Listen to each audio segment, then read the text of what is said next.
Is your current resume based on a template you found online? Or does your resume look crowded, confusing, or boring because you weren't sure what to do with the layout? If you answered yes to either question, stick around. I'm Hope with the Berry College Center for Personal and Professional Development, and I'm here to teach you how to effectively format your resume. In this video, you'll learn why resume formatting is important and tips for how to format your resume to accomplish your professional goals. This is the fourth video in our Resume 101 series.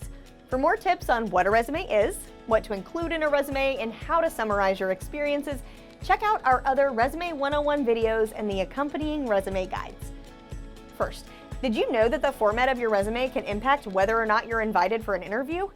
Many companies use technology called Applicant Tracking Systems, or ATS, to filter through candidates' application materials.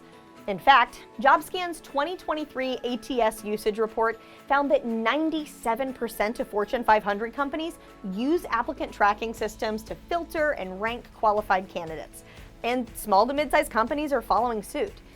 ATS scans applicants' resumes and searches for keywords or qualifications, like a college degree or technical proficiencies. ATS allows hiring managers to eliminate candidates who don't meet basic qualifications without having to manually look through them all. It's a huge time saver for employers, but unfortunately, qualified candidates are sometimes eliminated because ATS misreads their resume. When you use graphic design elements like images, icons, columns, or stylized fonts on your resume, ATS struggles to scan and categorize your content. So even if you have all of the qualifications, your formatting may eliminate you from the candidate pool.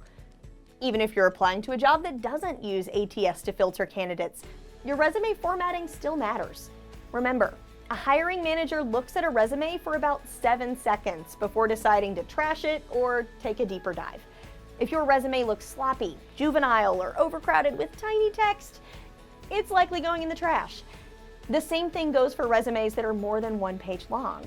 When you only have 1 page and 7 seconds to make a lasting impression, your layout, spacing, and font choice are crucial.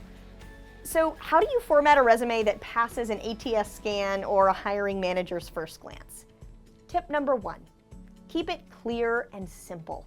This means that instead of using the elaborate templates you can find online, you should start with a blank Word or Google Doc and avoid graphic elements like columns, icons, and images. Now, I know what you're thinking, and yes, those Canva templates are gorgeous.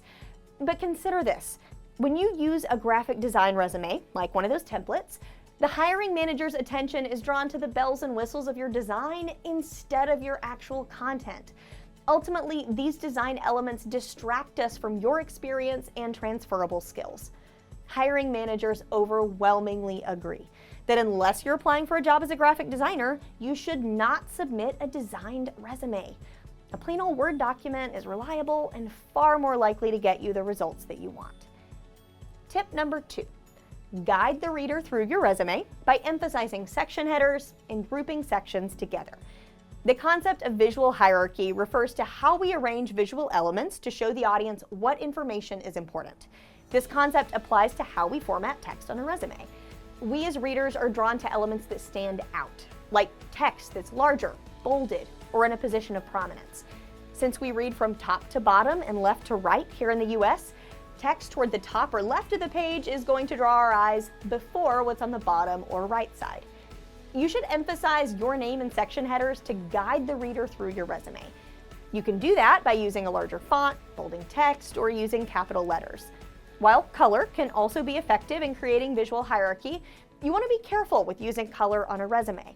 For positions in more traditional or conservative fields, hiring managers prefer that you only use black text. In more creative fields, however, you can incorporate minimal color, like for your name and section headers, as long as the color appears professional and is easy to read.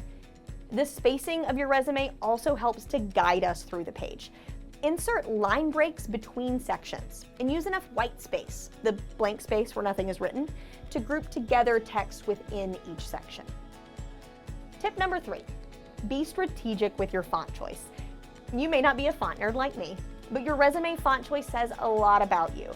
Times New Roman is great for research papers, but it comes across as traditional and honestly a little dated on a resume.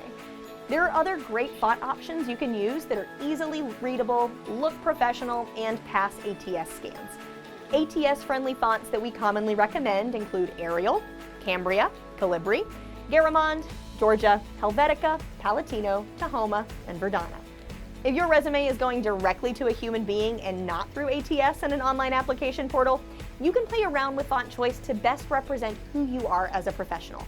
But remember, elaborate fonts can be distracting or reduce readability.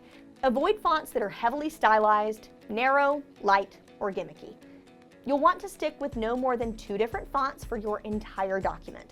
If you choose to use 2 different fonts, be consistent with how you use each one. For instance, you can use one font for your name and section headers, and the other font for the rest of your content. If your preference is to use the same font for the entire document, that's okay too. Just make sure that you're bolding, capitalizing, or increasing the size of your name and headers to maintain visual hierarchy. And please, keep the font size at least 10 point throughout your resume. Anything smaller is hard to read. We've covered a lot of ground in this video, so let's recap. Formatting matters because hiring managers and applicant tracking systems rule out resumes that aren't easily readable. To make sure that your resume makes it to the next stage of the hiring process, keep it simple and avoid templates and graphic elements. Employ visual hierarchy to lead the reader through the page. And finally, select a font that is easily readable, professional, and ATS friendly. For more information on effective formatting, check out the resume starters on our website.